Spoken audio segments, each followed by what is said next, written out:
So yeah, I literally have hairs that are this short sticking out all over my head, 360 way around, like a weird moustache. It looks like a really bad fringe, but it's not. It's hair that fell out. I end up having to flatten them all over, and it takes a long time to style. Feel free to vote in the comments if you think I should bring the fringe back.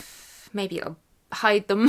So welcome back to a very old school video from me. I don't know, man, like so much of my hair falling out really did affect my confidence. So you might remember I spoke a little bit about post-pregnancy, post-birth hair loss in a few videos, and I've been asked a lot for updates on that situation and how I'm managing it. I'm so sorry if I touch my hair like an excessive amount in my most recent videos. It's just because I'm very self-conscious about it and it just never sits right, and I used to be one of those people who felt so proud of their hair growth journey, and I used to share hair care tips and stuff on here.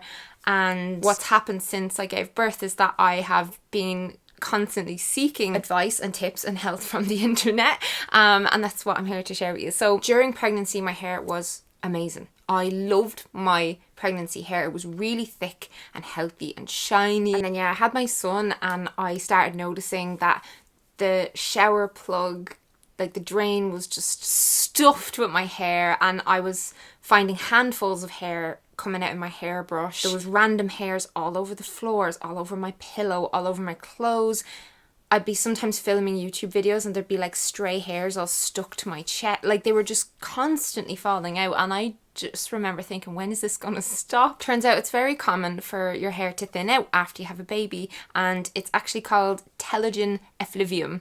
Weird name. This is a temporary hair loss after a shock or like a stress, something traumatic. So maybe you're watching this and you didn't just give birth, but you're experiencing a lot of hair falling out as well. All it is a rapid change in hormones after birth, and it's a huge shock to your system, like massive. Obviously birth is a big shock as well, but even just that hormonal shock moves your hair from the growth phase into shedding phase. What I've learned is that your hair grows in cycles normally, and while some of the hairs are actively growing, other hairs are just in this like resting phase, and then when the hairs in the resting phase fall out, new hairs grow in their place. And then when you're pregnant, more of your hair stays in the growth phase, so that can make the hair loss after pregnancy seem particularly like shocking, terrifying. Like my whole hairline changed. I literally have, even with like my regrowth, a different hairline, but these patches were a lot further back at one point. And yeah, it's common to be much more noticeable around your hairline, as almost like your hair is receding.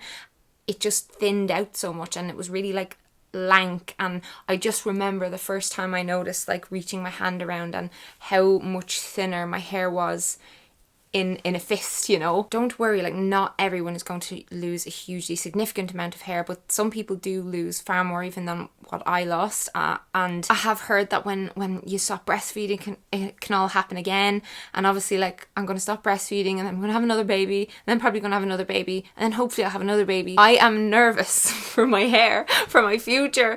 Maybe I should just cut it off, do a pixie cut. Like the goofy mom bangs are the worst, and because my hair is dark, I feel like it stands out so much more. So if you could go blonde, or you would go blonde, that I think would make it look a lot less noticeable. Blonde does not suit me. I've been blonde before, but you can see them there, like, and essentially they're all over, like just these spiky little hairs. And then when I have my hair back, I'm trying to tie it back less, because yeah, I don't think that's going to help it very much, because it's just tension on the root of the hair. To me, it's just really noticeable. It makes me really self-conscious, and I know it's probably more noticeable to me than other people. Like, I don't know if my experience with BDD is making it worse, but like I do worry about it a lot. You can probably see I'm already still like touching it constantly. It's so silly. It is so silly. I've had this feeling before about like acne scars and love handles and like other physical things, and I've come to accept my physical appearance so much. But I think that's why this was such a shock. Like I finally got to a place where I felt comfortable in my own skin, good about myself, and that was through a combination of working on how I view myself, but also spending time on my appearance and trying to look my best. And then this happened, and I don't know. It's almost like someone said this to me actually in my personal life, that until something affects you, it's like you're just not really that interested in it. Like someone might be talking about their post-baby hair loss and you're kind of, it maybe goes in one ear and out the other, or it's somewhere in your subconscious. Yeah, like even in people I've followed in the past, I remember chatting to Lily Pebbles about this on Instagram DMs one day, but she had talked a lot about this happening to her, and I've followed her for years, but it's like I never really, maybe that content didn't particularly speak to me because I felt so far off having kids and it wasn't a concern of mine. And when it does happen, you're just like, oh God, and you feel like, you know, you're alone, when it's most women who have babies will find big changes in their appearance after baby, and obviously it's all worth it, like every second of it is worth it. But we still want to learn how to manage this situation. Did I have a bit of dandruff there? Sorry. Why am I so... I'm sorry for saying sorry. I'm so self-conscious in ways I never have been. Online anyway. So Telogen Effluvium, if I'm saying that wrong, I'm sorry. But that thing, hair loss after a baby, it usually resolves in a few months after the baby's born. From like 3 to 6 months, I noticed my hair was kind of stopping falling out. It started stopping falling out around 6 months, I think. That's because the normal length of a shedding phase is like 3 to 6 months. So that makes sense. And now I want to talk through all the things that actually work and help. Firstly, just to deal with it, to manage it, to make it look a bit better, and also things that you can do to address it in general. Like my hair has been growing back quite fast. I had a chop. You might remember I like chopped so much of my hair off. I just made this like quick decision to just be done, be gone with it, get off me. I want to be fresh, and I wanted like a new look and stuff, but I did feel that it might look a bit better if my hair wasn't like super long with all these little sticky up bits. So I went quite short, and now as well at the beginning when it was first like really noticeable, what I was doing a lot was wearing like these kinds of headbands. So I have like this one, I have a red one, I have a black one. In the winter I was wearing like hats, any kind of hats or headscarves, head wraps, just anything like that will help with, especially like just the hairline. And this just feels so Martine McCutcheon from her EastEnders era, you know. But look, it's just to feel that bit more comfortable. So what I was doing a lot at the beginning was kind of wearing these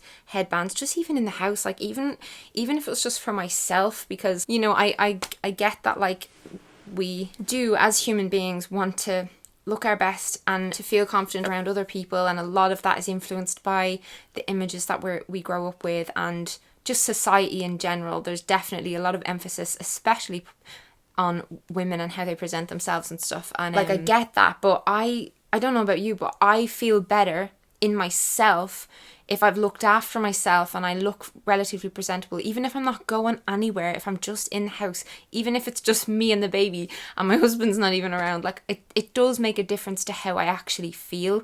I don't know why, but it does, and that's what matters. So like if I have some kind of, that might be related to my body dysmorphic disorder, I don't know. As I've said before, I've done all I can to manage that, but I don't think it's ever going to be like 100% gone. It's just kind of like in there. I can ignore it most of the time, but some days not so much. And if there's something that is like really concerning me, say for example you're wearing trousers that don't fit and they emphasize a part of your body that you're not all that comfortable with, and you're on your own in your house, I don't know about you, but that affects me. And it's the same with this hairline situation. So even when I'd be on my own, I would wear bands like this and I'd be like, and if I caught my reflection walking by a mirror, you know, if you're in the bathroom brushing your teeth, anything like that, I'd be like, I don't have to think about that thing. Also, then this was suggested to me by a subscriber, and I have this. I bought this in the pharmacy. It's just like an empty spray bottle, and I got witch hazel and water. It's 1 part witch hazel to 2 parts water, and I just mixed them.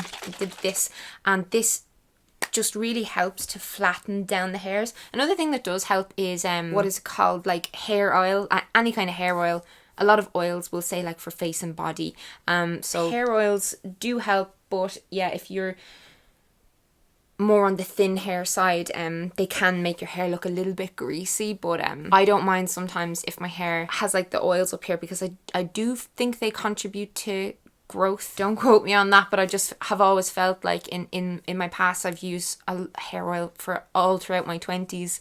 But yeah, so what I would do with this is just spray a little bit onto a baby brush. This is just like a little, we got given a lot of like little sets and things like that when I was pregnant, and we'd already bought a baby brush, so there were spares, and they actually are really great for these little baby hairs. What is recommended online is a boar bristle brush, but I didn't want to buy one because these were fairly good. So if you can see there, I'm spraying my little baby brush with my potion and flatten, and I would do that like anytime they were like really sticking up. I don't know, a lot of times I've filmed or taken pictures or anything like that. I've used this mixture. Only recently though, because up until very recently I just couldn't cope. Like I had no idea what to do about them, and that's one thing that has really helped me. And yeah, I'm going to be using this the whole time they're growing back, so I wanted to share that for anyone who struggles with like flyaways, even anything like that. Witch hazel is brilliant. I definitely noticed as well that wearing it in a low messy bun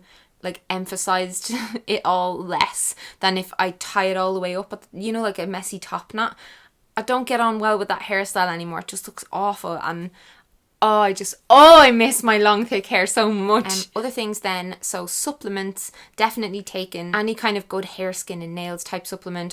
I went for Viviscal, which is specifically for hair regrowth, and I definitely think that has helped, because I looked up a lot of different pictures of people at different like time intervals after the hair loss, and I do think my hair is growing quite fast, and that has specific nutrients and stuff that is for the hair growth situation. So I definitely think the Viviscal supplements are great.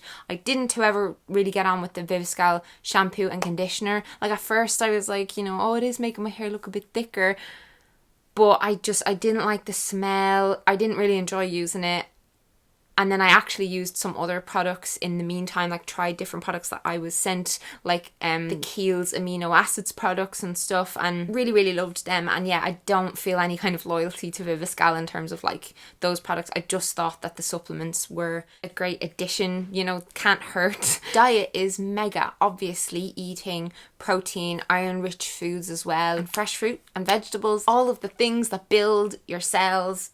I go on about this a lot, but add one thing at a time. If you feel like all you're eating is yellow beige food, like bread and pasta and sausage rolls and crisps, you know, all the gungy stuff, like it's all lovely, cake, it's all lovely, but if you find that most of your diet consists of that, just like try and add in one new thing every few days until what you're eating over the course of the day looks very mixed. You can always tell when people have a really good diet in their hair and their skin and the whites of their eyes and their nails and stuff like that. It does have a huge impact. And obviously like birth and pregnancy, and like I'm breastfeeding, so like so much of the nutrition goes to the baby, so like I have to be even more on top of it, you know, so do definitely pay some attention to that. And now one thing that I've just not really gotten into, because I don't know, I always find that I touch my hair too much and it comes off on my hands. But you know the kind of root sprays, or like you can get like crayons and stuff, and just like I think L'Oreal have one, it's like a spray, and you spray it in on the bald patches, balding or receding patches, you know, and it can just make your hairline look fuller and thicker. And some people get the patches like on you know, up here and stuff like that. They do really work. I just don't use them because I think they're a little bit messy. But if you're experiencing a particularly bad situation, it's kind of like having makeup for this specific issue. Lastly, most importantly, bit of patience. Time obviously heals everything, but it is hard to have patience with something like this. The age of the internet, it's definitely made us all less patient. Like, think about how hard it is now to read a book versus scrolling through reels on Instagram. You know, our attention span is so short, our patience is so shit, and something like this, you have to work on the patience. If you don't, then it's just gonna have a hold of you for way too long and prevent you from like getting out there and living your life, and you just feel crap about it all day, every day, and we don't want that. I have heard, just not to be a party pooper, but I have heard that your hair can be permanently thinner and changed and different, and some people just have these strange baby hairs that never fully properly grow back in. And if you have experienced anything like that, I would really love to hear from you in the comments. And if you're on the other end of things where you've had all your kids and your hair has returned to its former glory, I'd also love to know that, because yeah, I don't know, it was quite a part of my, I suppose, identity. I'm trying to care less about you know, attachment to all these identities and stuff. I know at the end of the day, all doesn't really matter, but I think maybe it affects me that bit more because so much of my job has been tied up with my image and how I look. And personally, like, when I don't feel like I look like me, it does affect everything else. It bleeds into my mood and how I am with friends and how I am with pursuing things that I want to do and stuff. I like doing my best, I suppose, to preserve that like physical essence of me, and that is always going to change. It's going to change throughout life. But it hits you like a sack of spuds and you're like, oh shit. That was a little hair chat.